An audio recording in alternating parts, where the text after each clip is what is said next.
어머니, 솔직히 말씀드릴게요. 며느리 지은이가 차갑게 말했습니다. 요즘 깜빡깜빡 하시잖아요. 안경도 못 찾으시고 열쇠도 잃어버리시고 그건 내가. 아들한테 짐 되기 싫으시죠? 그럼 요양원 가세요. 가슴이 철렁 내려앉았습니다. 요양원이라니, 내가 왜? 의사 선생님도 그러셨잖아요. 경과 지켜봐야 한대요. 치매 초기일 수도 있다고. 치매는 아니야. 그냥 요즘 좀 피곤해서. 어머니, 현실을 인정하세요. 이제 혼자 사시기 힘드세요. 지은이가 서류 한 장을 내밀었습니다. 여기 괜찮은 곳 알아봤어요. 다음 주에 상담 가요. 저는 그 서류를 보며 깨달았습니다. 이미 다 계획된 일이라는 걸. 그리고 며칠 후, 저는 결심했죠. 진실을 밝히기로. 저는 박순희입니다. 올해 67이죠. 아들 민우를 36에 낳았고, 지금은 6살 손주 하준이를 키우며 살고 있습니다. 남편은 하준이가 태어나기 전에 세상을 떠났어요. 그때부터 제가 이 집의 기둥이었습니다. 아침마다 손주 밥 먹이고, 유치원 데려다 주고, 장 보고, 집 청소하고, 며느리 지은이는 직장 다니니까요. 당연한 일이라고 생각했습니다. 가족이니까요. 그런데 요즘 뭔가 이상했어요. 자꾸만 물건을 잃어버린다는 말을 듣게 됐습니다. 어머니, 안경 또 어디 두셨어요? 지은이가 아침마다 물었습니다. 분명 여기 뒀는데 제가 거실 탁자를 뒤지면 지은이는 한숨을 쉬었어요. 어제도 그러셨잖아요. 기억 안 나세요? 기억은 났습니다. 분명 탁자 위에 뒀다고요. 그런데 없었어요. 결국 안방 서랍 깊숙한 곳에서 나왔습니다. 제가 여길 왜 열어요? 중얼거렸지만 지은이는 대답 없이 안경을 건넸습니다. 며칠 뒤엔 현관 열쇠였어요. 외출하려는데 열쇠가 보이지 않았습니다. 어머니, 열쇠 또 잃어버리셨어요? 지은이 목소리에 피로가 묻어났습니다. 분명 신발장 위에. 어제도 그랬어요. 결국 화장실에서 나왔잖아요. 그날도 결국 화장실 세면대 옆에서 열쇠가 나왔습니다. 저는 기억이 나지 않았어요. 제가 왜 화장실에 열쇠를 뒀을까요? 밤마다 잠도 잘 안 왔습니다. 지은이가 저녁에 따뜻한 우유를 챙겨줬어요. 어머니, 이거 드시고 주무세요. 숙면에 좋대요. 고마운 마음에 매일 마셨습니다. 그런데 이상하게도 우유 마시고 나면 골아 떨어졌어요. 깊게요. 아침엔 머리가 무겁고 멍했습니다. 낮에도 졸음이 쏟아졌어요. 손주 하준이랑 놀다가도 소파에 기대 잠들기 일쑤였습니다. 할머니 또 자. 하준이가 제 볼을 톡톡 건드렸어요. 미안해, 하준아. 할머니가 요즘 피곤해서 그러던 어느 날이었습니다. 민우가 퇴근 후 제게 조심스럽게 말했어요. 엄마, 요즘 괜찮으세요? 괜찮다. 왜? 지은이가 그러는데 엄마가 자꾸 물건을 잃어버리신대요. 그건. 그리고 같은 말을 반복하신다고도 하고요. 저는 가슴이 철렁했습니다. 내가 언제 그랬는데? 엄마, 화내지 마세요. 걱정돼서 그래요. 민우 얼굴에 걱정이 가득했습니다. 지은이가 병원 한번 가보시는 게 어떠냐고. 병원은 무슨 병원? 신경과요. 혹시 모르니까 검사 한번. 그 말에 저는 화가 났습니다. 나 멀쩡해. 그냥 요즘 좀 피곤할 뿐이야. 엄마, 제발요. 그냥 검사만이라도. 민우가 애원하듯 말했어요. 며칠 뒤 결국 병원에 갔습니다. 동네 의원이었어요. 지은이가 예약해뒀다더군요. 의사는 간단한 질문 몇 개 던지고 혈압 재고 끝이었습니다. 스트레스성 건망증일 수 있어요. 나이 드시면 흔한 일이죠. 그럼 치매는 아니라는 거죠? 지금 당장은 아니지만 경과를 지켜봐야죠. 3개월 후 다시 오세요. 그 말을 들은 지은이가 복도에서 민우에게 속삭였어요. 봐요. 의사도 경과 지켜보래요. 이러다 진짜. 저는 그 목소리를 들었습니다. 진짜 뭐요? 진짜 치매 걸리길 바라는 건가요? 그날 밤, 저는 잠이 오지 않았습니다. 우유를 마시지 않았거든요. 이상했어요. 우유 안 마신 날은 잠이 안 왔지만, 머리는 맑았습니다. 저는 가만히 생각해 봤습니다. 안경, 열쇠, 지갑, 제가 잃어버렸다는 물건들. 분명 제가 둔 곳이 아닌 데서 나왔어요. 그런데 제 기억엔 그곳에 둔 적이 없습니다. 누가 옮긴 걸까요? 아니면 정말 제가 기억을 못하는 걸까요? 머릿속이 복잡했습니다. 다음 날 아침, 지은이가 또 우유를 내밀었어요. 어머니, 어젯밤 못 주무셨죠? 이거 드세요. 괜찮아. 오늘은 안 마실래. 왜요? 몸에 좋은 건데. 그냥 속이 좀 안 좋아서. 지은이 표정이 살짝 굳었습니다. 그럼 나중에라도 드세요. 냉장고에 넣어둘게요. 그날 저는 우유를 버렸습니다. 몰래 싱크대에 부어버렸어요. 이상했지만 의심하고 싶지 않았습니다. 며느리가 저한테 그럴 리 없으니까요. 그런데 며칠 뒤였습니다. 지은이 가방에서 종이 한 장이 떨어졌어요. 저는 무심코 주었습니다. 요양원 상담 예약 확인서였습니다. 날짜는 다음 주 금요일. 상담자 이름엔 제 이름이 적혀 있었어요. 손이 떨렸습니다. 요양원이요? 저를 요양원에 보내려고요? 그 순간 모든 게 이해됐습니다. 안경, 열쇠, 우유. 전부 계획된 것이었습니다. 저를 치매 환자로 만들려는 계획.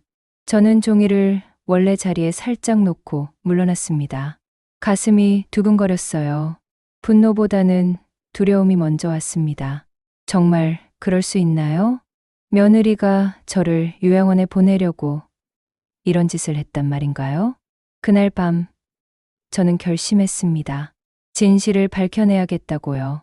제가 정말 치매인지, 아니면 누군가의 계획인지, 이제는 알아야 할 때였습니다.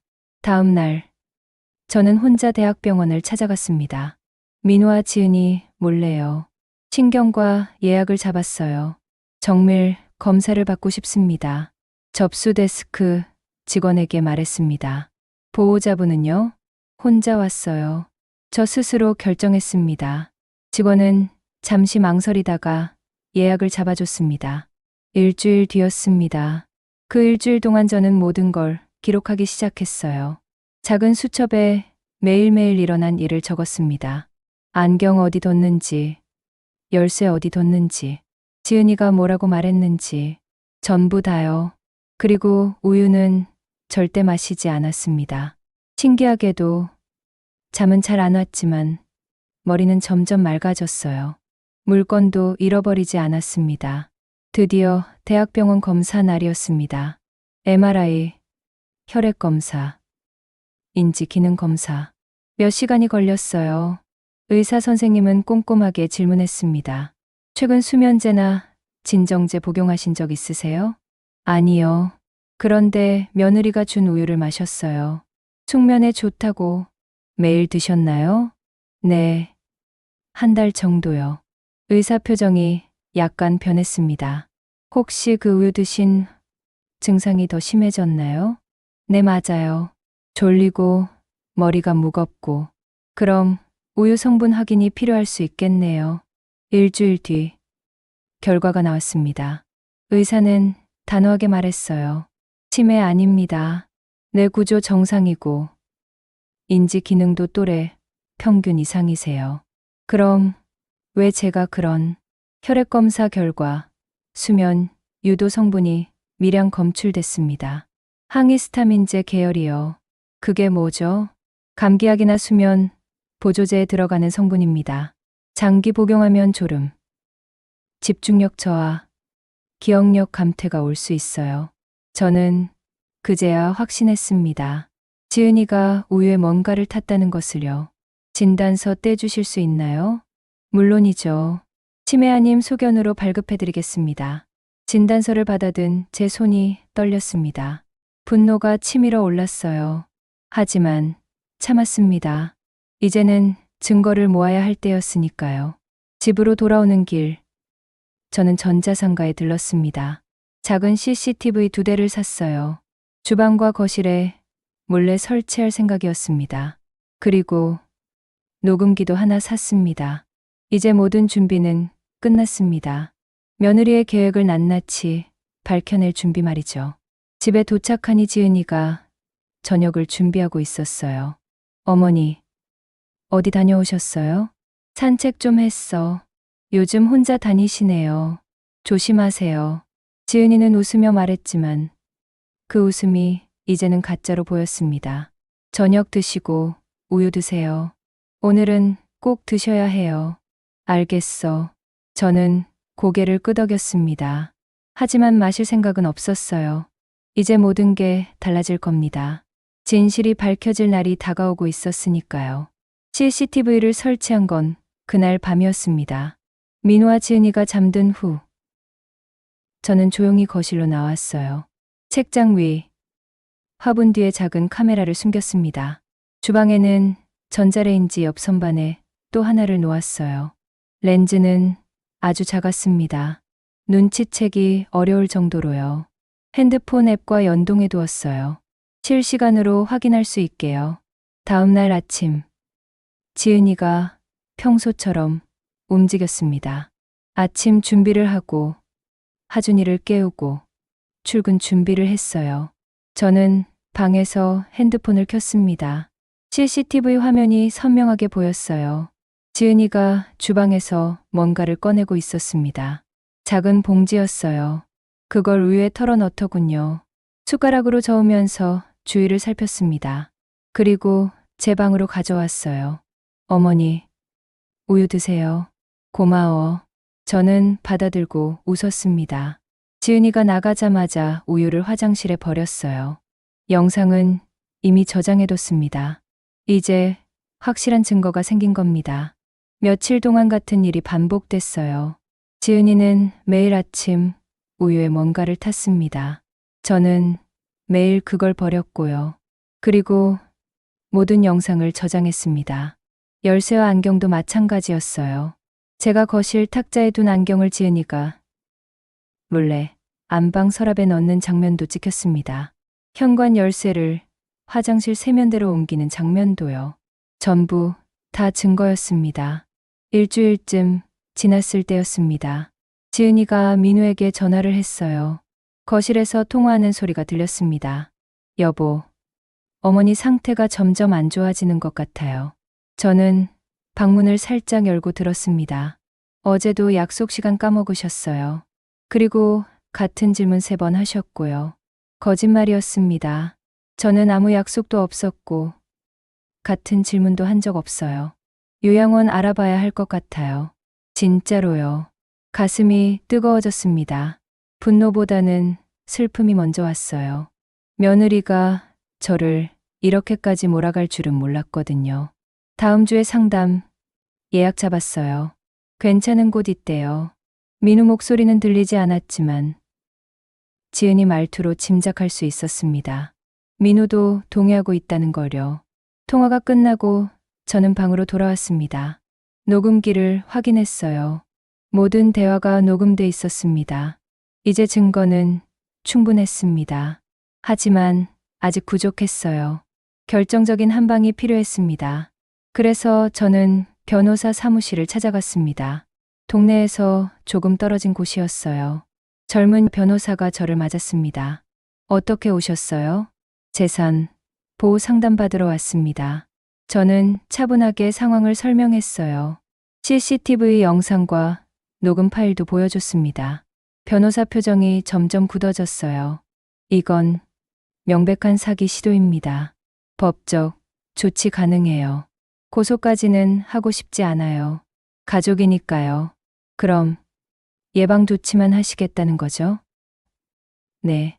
변호사는 고개를 끄덕였습니다. 일단 부동산 등기에 본인 동의 없이는 처분 불가 설정을 해두세요. 그게 가능해요? 네. 법원에 신청하면 됩니다. 그리고 통장도 알림 서비스 전부 켜두시고요. 이미 했어요. 잘하셨네요. 혹시 위임장 같은 거 쓰신 적 있으세요? 아직 없어요. 절대 쓰지 마세요. 만약 요구하면 거절하시고. 혹시 모르니 위임 철회 통지서 미리 작성해 둘게요. 변호사는 서류 몇 장을 준비해 줬습니다. 저는 그걸 가방에 넣고 나왔어요. 이제 모든 준비가 끝났습니다. 며느리가 어떤 수를 쓰든 제 재산은 안전했습니다. 집으로 돌아오는 길 핸드폰이 울렸어요. 민우였습니다. 엄마, 다음 주 금요일에 시간 괜찮으세요? 왜? 상담 예약 잡았어요. 같이 가요. 무슨 상담? 요양 상담이요. 엄마 건강 관리 때문에. 목소리가 조심스러웠습니다. 그래, 알겠다. 저는 짧게 대답했어요. 화를 내고 싶었지만 참았습니다. 그날을 기다리기로 했으니까요. 다음 주 금요일, 모든 진실이 밝혀질 날이요. 집에 도착하니 지은이가 저녁을 차리고 있었습니다. 어머니, 어디 갔다 오셨어요? 산책. 요즘 자주 나가시네요. 운동 좀 해야지. 지은이는 웃으며 고개를 끄덕였어요. 저녁 드시고 우유 꼭 드세요. 오늘 건강에 좋은 거 넣었어요. 알겠어. 저는 태연하게 대답했습니다. 저녁을 먹고 우유를 받아들고 방으로 들어갔어요. 그리고 또 버렸습니다. 이제 며칠만 참으면 됩니다. 며칠만 더요. 그날 밤, 저는 수첩에 적었습니다. 진실의 날까지 일주일. 잠은 오지 않았지만 괜찮았어요.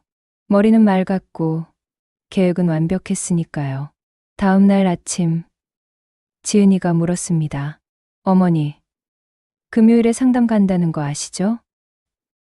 응, 들었어. 좋은 곳이에요. 시설도 깨끗하고요. 그래? 네. 어머니, 좋아하실 거예요. 지은이 목소리엔 확신이 가득했습니다. 저를 거기 보낼 수 있다는 확신이요. 저는 속으로 웃었습니다. 두고 보자. 누가 웃게 될지. 일주일은 빠르게 지나갔습니다.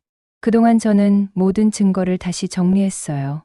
CCTV 영상, 녹음 파일, 병원 진단서, 변호사 서류, 전부 USB에 담아뒀습니다. 그리고 프린트도 해뒀어요. 만약을 대비해서요. 드디어 금요일 아침이었습니다. 지은이가 말했어요. 어머니, 오늘 상담 가는 날이에요. 준비하세요. 알아. 저는 차분하게 옷을 입었습니다. 가방엔 USB와 서류를 넣었어요. 민우가 차를 몰고 우리를 데리러 왔습니다. 엄마, 가시죠. 그래. 차 안은 조용했어요. 민우는 운전에만 집중했고 지은이는 핸드폰만 봤습니다. 저는 창밖을 보며 생각했어요. 이제 곧 끝난다. 모든 거짓말이. 요양원은 생각보다 컸습니다. 깨끗하고 현대적이었어요. 상담실로 안내받았습니다. 상담사가 웃으며 말했어요. 어르신, 편하게 앉으세요. 저는 앉았습니다. 민우와 지은이도 옆에 앉았어요. 상담사가 서류를 꺼냈습니다. 입소, 절차 설명드릴게요. 지은이가 먼저 말했어요. 어머니가 요즘 기억력이 많이 안 좋으세요. 치매 초기 같고요. 진단서 있으신가요? 동네 병원에서 받았어요. 여기 있습니다. 지은이가 서류를 내밀었어요. 저는 그걸 보고 웃음이 나왔습니다. 동네 의원에서 받은 애매한 소견서였거든요. 경과 관찰 필요라고만 적혀 있었어요. 상담사가 물었습니다. 어르신, 여기 오고 싶으세요? 모두가 저를 봤습니다. 저는 천천히 입을 열었어요. 상담사님, 질문 하나만 할게요. 네, 말씀하세요. 제가 치매가 아니라면 어떻게 되나요? 상담사가 당황했습니다. 네? 그게 무슨? 저는 가방에서 봉투를 꺼냈습니다. 이게 대학병원 정밀 검사 결과입니다. 치매 아니라고 나왔어요. 봉투를 탁자에 놓았어요. 민우와 지은이 얼굴이 하얗게 질렸습니다. 그리고 이건 CCTV 영상이고요. USB를 하나 더 꺼냈습니다. 며느리가 제 안경이랑 열쇠를 숨기는 장면, 우유약을 타는 장면 다 찍혀 있어요. 상담사는 말문이 막혔습니다. 지은이가 떨리는 목소리로 말했어요. 어머니, 그게 아니라. 아니긴 뭐가 아니에요? 저는 차갑게 말했습니다. 그리고 이제 가족이 아닌 남으로 대했습니다. 당신이 날 치매 환자로 만들려고 한 거 다 알아요. 민우가 황급히 말했어요. 엄마, 오해예요. 우린 그냥 오해가 아니에요. 증거가 다 있으니까. 저는 자리에서 일어났습니다.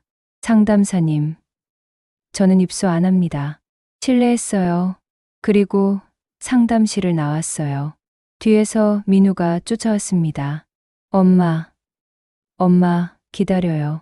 저는 돌아보지 않았습니다.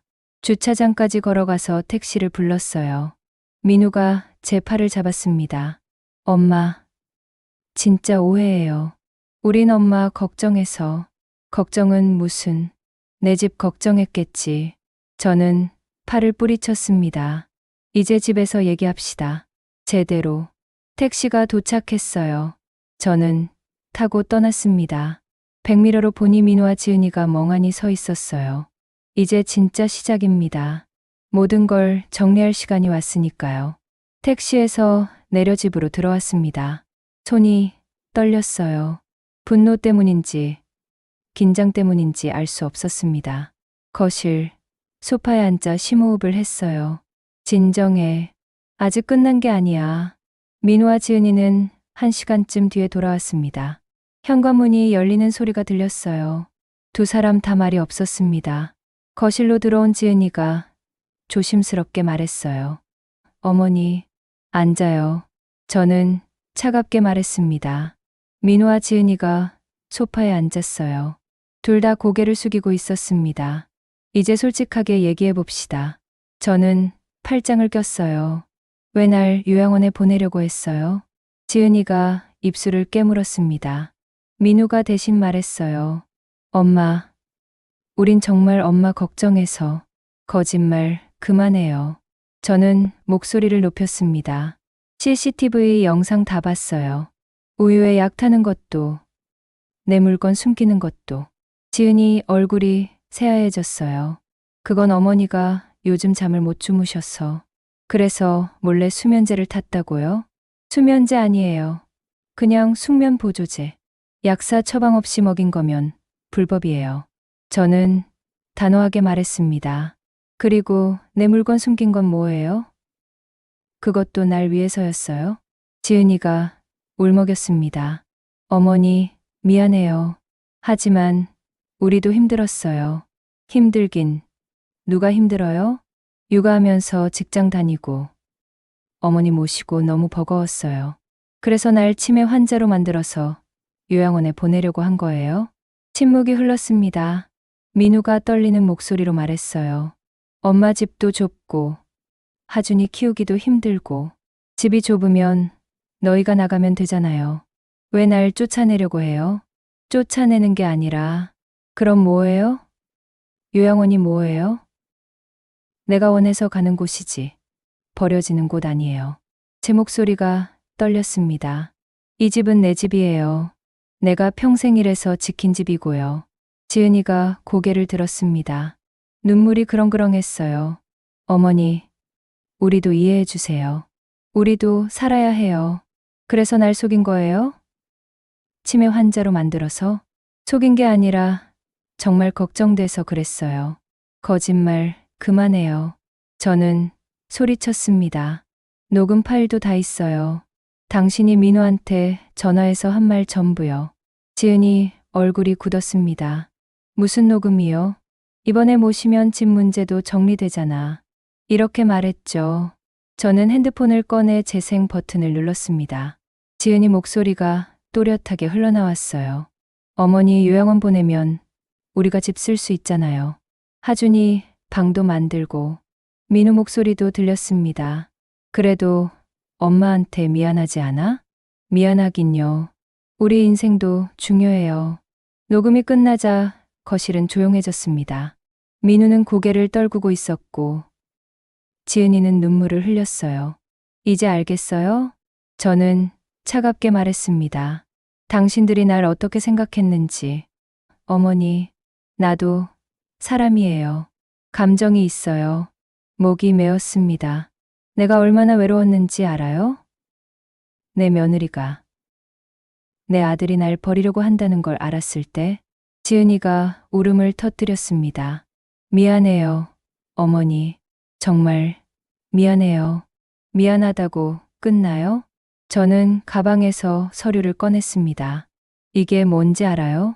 두 사람이 서류를 봤어요. 위임 철회 통지서예요. 그리고 부동산 처분 금지 신청서. 지은이 얼굴이 창백해졌습니다. 무슨 뜻이에요? 이제부터 이 집은 내 허락 없이 절대 못 팔아요. 통장도 마찬가지고요. 어머니, 우리가 언제 집을 팔려고? 안 팔려고 했으면 왜 요양원 상담을 받았어요? 저는 또 다른 서류를 꺼냈습니다. 이건 요양원 입소 동의서 초안이에요. 당신들이 준비한 거. 지은이가 말문이 막혔습니다. 어떻게? 당신 가방에서 떨어진 거 주웠어요. 저는 서류를 탁자에 던졌습니다. 거기 보면 위임장도 있더군요. 내 이름으로 서명하라고 빈칸 남겨둔 거. 민우가 황급히 말했어요. 엄마, 그건 만약을 대비해서. 만약은 무슨, 처음부터 계획한 거잖아요. 아니에요. 엄마, 진짜 오해예요. 그만해요. 저는 소리쳤습니다. 이제 변명 듣기 싫어요. 증거가 다 있는데 무슨 변명을 해요? 거실이 조용해졌습니다. 지은이는 계속 울고 있었고 민우는 고개를 들지 못했어요. 저는 심호흡을 하고 말했습니다. 일주일 드릴게요. 네. 일주일 안에 짐 싸서 나가요. 둘 다. 민우가 깜짝 놀라 고개를 들었어요. 엄마. 그게 무슨. 이 집은 내 집이에요. 당신들 집 아니에요. 엄마. 하준이는요? 하준이는 어떻게 해요? 그건 당신들이 알아서 해요. 내가 왜 신경 써요? 엄마. 민우가 다급하게 말했어요. 너무하시는 거 아니에요? 우린 가족인데. 가족? 저는 비웃었습니다. 가족이 이런 짓을 해요? 나를 치매 환자로 만들려고 약을 먹이고 물건을 숨기고 요양원에 보내려고 해요? 그건 이제 가족 아니에요. 끝났어요. 저는 자리에서 일어났습니다. 일주일 안에 나가지 않으면 법적으로 조치할 거예요. 엄마. 민우가 소리쳤지만 저는 돌아보지 않았습니다. 방으로 들어가 문을 닫았어요. 가슴이 터질 것 같았습니다. 슬픔과 분노가 뒤섞여 눈물이 났어요. 하지만 울지 않았습니다. 이제 울 시간이 아니니까요. 싸워야 할 시간이니까요. 밖에서 지은이가 우는 소리가 들렸습니다. 민우가 달래는 소리도 들렸어요. 하지만 저는 신경 쓰지 않았습니다. 핸드폰을 켜서 변호사에게 문자를 보냈어요. 내일 사무실 방문하겠습니다. 추가 상담 필요해요. 답장이 금방 왔습니다. 알겠습니다. 내일 오전 10시 어떠세요? 좋습니다. 저는 핸드폰을 내려놓고 창밖을 봤어요. 해가 지고 있었습니다. 긴 하루였어요. 하지만 아직 끝나지 않았습니다. 진짜 싸움은 이제부터니까요. 그날 밤 저는 잠들지 못했습니다. 민우와 지은이 목소리가 들렸어요. 작게 다투는 소리였습니다. 당신이 너무 심하게 한 거야. 나만? 당신도 동의했잖아. 나는 몰랐어. 약을 탈 줄은. 그럼 어떻게 해? 어머니가 안 들으시잖아. 그래도 이건 아니지. 목소리가 점점 작아졌어요. 저는 이불을 뒤집었었습니다. 더 듣고 싶지 않았어요. 다음 날 아침, 저는 일찍 집을 나섰습니다. 민우와 지은이는 아직 자고 있었어요. 변호사 사무실로 갔습니다. 변호사가 저를 맞았어요. 어제 일 들었어요. 많이 힘드셨죠? 괜찮아요. 이제 정리할 겁니다. 어떻게 하고 싶으세요? 집에서 내보내고 싶어요. 법적으로 가능한가요? 변호사는 잠시 생각하더니 고개를 끄덕였습니다. 가능해요. 집이 어르신 명의시니까요. 다만 절차가 필요해요. 어떤 절차요? 내용 증명 발송하고 기한 내 퇴거 안 하면 소송 진행하면 돼요. 시간 얼마나 걸려요? 빠르면 한 달, 길면 두세 달이요. 저는 한숨을 쉬었습니다. 그 정도는 괜찮아요. 시작해 주세요. 알겠습니다. 서류 준비하겠습니다. 변호사 사무실을 나와 은행으로 갔어요. 통장 정리를 했습니다. 민우 명의로 된 공동 계좌를 해지했어요. 제 돈은 제가 지킵니다. 이제 더 이상 누구에게도 빼앗기지 않을 겁니다. 집으로 돌아오니 지은이가 거실에 있었어요. 어머니, 어디 다녀오셨어요? 볼일 좀 봤어요. 저는 짧게 대답했습니다. 어머니, 우리 한 번만 용서해 주세요. 지은이가 애원했어요. 하준이 생각해서라도요. 하준이는 당신들이 책임져요. 어머니, 더 이상 얘기 안 해요. 저는 방으로 들어갔습니다. 문을 닫고 등을 기댔어요. 가슴이 아팠습니다. 하지만 물러설 수 없었어요. 이미 선을 넘었으니까요. 이제 끝까지 가야 합니다. 사흘이 지났습니다. 민우와 지은이는 집을 나가지 않았어요. 대신 저를 설득하려고 했습니다. 엄마, 제발 한 번만 용서해줘요. 어머니, 우리 정말 반성하고 있어요. 매일 같은 말만 반복했어요. 저는 대답하지 않았습니다. 그저 제 할 일만 했어요. 변호사와 통화하고, 서류 준비하고, 증거 정리하고, 그러던 어느 날이었습니다. 민우가 갑자기 말했어요. 엄마, 가족회의 합시다. 가족회의요? 네, 제대로 얘기 나눠봐요. 오해도 풀고. 저는 비웃었습니다. 오해라니요? 증거가 다 있는데. 그래도 한 번만요. 제발. 민우 목소리엔 간절함이 묻어났어요. 저는 잠시 생각했습니다. 좋아. 마지막으로 제대로 보여주자. 알겠어요. 하죠. 정말요? 고마워요, 엄마. 대신 조건이 있어요. 뭐든지요. 하준이는 친정에 맡기세요. 아이 앞에서 할 얘기 아니니까. 민우가 고개를 끄덕였습니다. 알겠어요. 다음 날 저녁 가족회의가 열렸습니다. 하준이는 지은이 엄마 집에 맡겼어요. 거실 테이블에 민우, 지은이, 그리고 저 이렇게 셋이 앉았습니다. 저는 노트북을 준비해뒀어요. CCTV 영상과 녹음 파일을 정리해둔 거였습니다. 민우가 먼저 입을 열었어요. 엄마, 오늘 진심으로 얘기하고 싶어요. 그래요. 저도 그러고 싶네요. 지은이가 조심스럽게 말했습니다. 어머니, 저희가 잘못했어요. 진심으로 사과드려요. 사과는 나중에 하고, 일단 사실 관계부터 정리하죠. 저는 노트북을 켰습니다. 화면에 CCTV 영상이 떴어요. 주방에서 지은이가 우유에 약을 타는 장면이었습니다. 이게 뭐죠? 저는 차갑게 물었습니다. 지은이가 얼굴이 하얗게 질렸어요. 그건 어머니, 잠 못 주무셔서 몰래 약을 탄 거잖아요. 진짜 어머니 건강 생각해서 그랬어요. 거짓말. 저는 다음 영상을 재생했습니다. 지은이가 제 안경을 안방 서랍에 숨기는 장면이었어요. 이것도 내 건강 때문이었어요? 지은이가 입을 다물었습니다. 민우가 얼굴을 가렸어요. 그리고 이건? 저는 녹음 파일을 재생했습니다.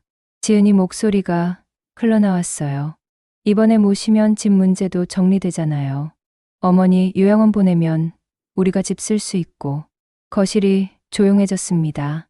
민우가 떨리는 목소리로 말했어요. 엄마, 이게 당신들의 진심이에요. 저는 노트북을 닫았습니다. 나를 돌보겠다는 게 아니라 내 삶을 치우려 했죠. 엄마, 아니에요. 우린 정말 그만해요. 저는 손을 들었습니다. 더 이상 변명 듣기 싫어요. 지은이가 울먹였습니다. 어머니, 우리도 힘들었어요. 이해해 주세요. 힘들면 솔직하게 말했어야죠. 왜 거짓말로 날 속였어요? 그건 나한테 짐 빼라고 말할 용기도 없으면서 날 치매 환자로 만들어서 요양원에 보내려고 했어요? 제 목소리가 떨렸습니다. 그게 사람이 할 짓이에요? 민우가 고개를 숙였어요. 엄마, 죄송해요. 죄송하다고 끝나요? 저는 가방에서 서류를 꺼냈습니다. 이게 뭔지 알아요? 뭔데요? 내용 증명이에요. 일주일 안에 집 나가라는. 지은이가 깜짝 놀랐어요. 어머니, 정말 그러실 거예요? 당연하죠. 이미 변호사한테 맡겼어요. 어머니, 그리고 이건 위임, 철회 통지서. 이제부터 내 재산은 내가 관리해요. 저는 서류를 탁자에 놓았습니다.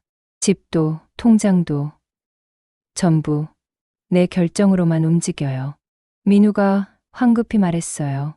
엄마, 그러면 우린 어떻게 해요? 그건 당신들이 알아서 해요. 엄마, 제발, 제발은 내가 할 말이에요.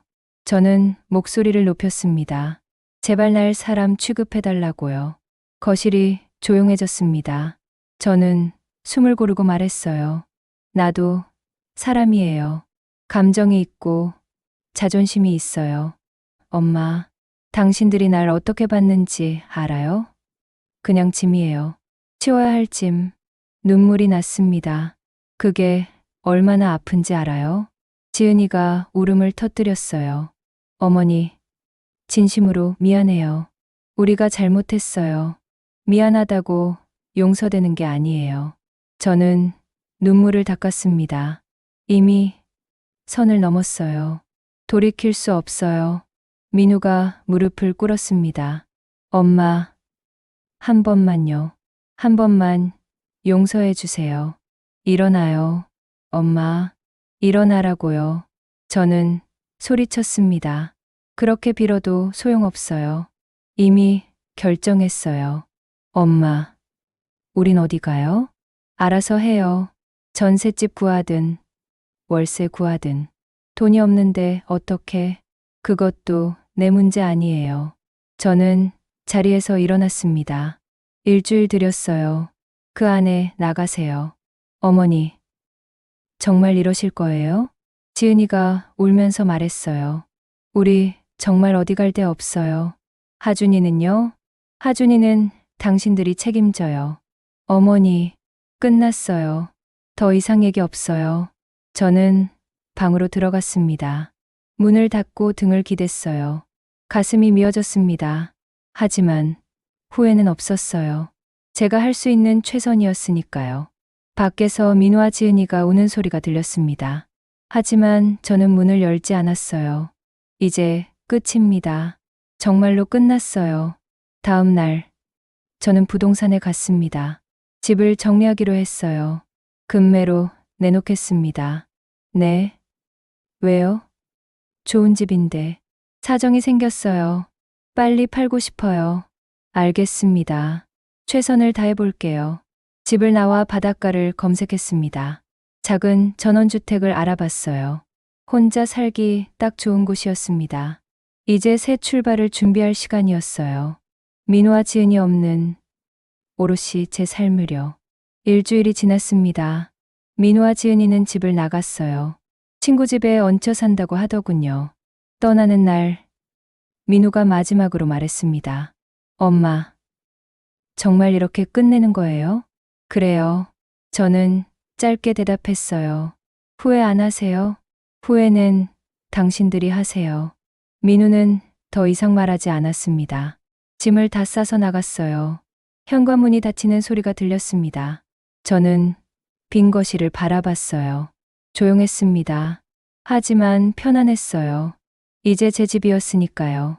진짜 제 집이요. 며칠 뒤 집이 팔렸습니다. 생각보다 빨랐어요. 금매로 내놨지만 적정 가격을 받았습니다. 저는 그 돈으로 바닷가 작은 전원주택을 샀어요. 방 2개에 거실 하나, 작은 마당이 딸린 집이었습니다. 혼자 살기 딱 좋았어요. 이사 날, 저는 마지막으로 옛집을 돌아봤습니다. 추억이 많은 곳이었어요. 남편과 살았고, 민우를 키웠고, 손주 하준이도 봤던 집. 하지만 이제 안녕이었습니다. 더 이상 제게 평화를 주지 못하는 곳이니까요. 새 집으로 이사했습니다. 짐은 많지 않았어요. 옷가지 몇 벌, 책 몇 권, 사진 앨범 하나. 그게 전부였습니다. 집은 작지만 따뜻했어요. 창문으로 바다가 보였습니다. 아침마다 파도 소리에 눈을 떴어요. 공기는 맑았고 햇살은 부드러웠습니다. 이게 내가 원하던 삶이구나. 처음으로 그런 생각이 들었어요. 일주일쯤 지났을 때였습니다. 민우에게서 전화가 왔어요. 엄마, 어디 사세요? 왜요? 찾아뵙고 싶어서요. 올 필요 없어요. 엄마, 제발요. 사과하고 싶어요. 저는 한숨을 쉬었습니다. 주소 보낼게요. 혼자 오세요. 네, 알겠어요. 다음 날, 민우가 왔습니다. 문을 열자 민우는 눈물을 글썽이고 있었어요. 엄마, 들어와요. 거실로 안내했습니다. 민우는 주위를 둘러봤어요. 여기서 혼자 사시는 거예요? 응. 편해. 엄마, 정말 미안해요. 민우가 무릎을 꿇었습니다. 제가 잘못했어요. 엄마 마음도 몰라주고, 지은이 말만 듣고, 일어나요. 엄마, 용서해 주세요. 다시는 그러지 않을게요. 일어나라고요. 저는 민우를 일으켰습니다. 용서는 해요. 하지만 관계는 달라요. 무슨 말씀이세요? 이제 각자 살아요. 엄마, 나는 여기서, 당신은 당신 가족이랑. 그게 맞아요. 민우가 고개를 저었어요. 싫어요. 엄마랑 같이 살고 싶어요. 안 돼요. 저는 단호하게 말했습니다.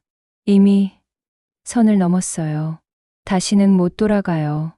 엄마, 하지만 연락은 할게요. 가끔 만나고, 밥도 먹고. 정말요? 단, 지은이는 빼고요. 민우 얼굴이 어두워졌습니다. 지은이도 반성하고 있어요. 알아요. 하지만 난 아직 준비 안 됐어요. 저는 차를 따라줬습니다. 시간이 필요해요. 당신도, 지은이도, 나도. 알겠어요, 엄마. 민우는 차를 받아들고 한숨을 쉬었어요. 엄마가 행복하셨으면 좋겠어요. 그래요. 나도 그러고 싶어요. 민우가 떠난 후, 저는 혼자 바다를 봤습니다. 파도가 밀려왔다 밀려갔어요. 이제 시작이구나. 진짜 제 삶의 시작이요. 한 달이 지났습니다. 저는 매일 아침 산책을 했어요. 바닷가를 걸으며 생각을 정리했습니다. 동네 사람들과도 친해졌어요. 어르신, 오늘도 산책하세요? 네, 날씨 좋네요.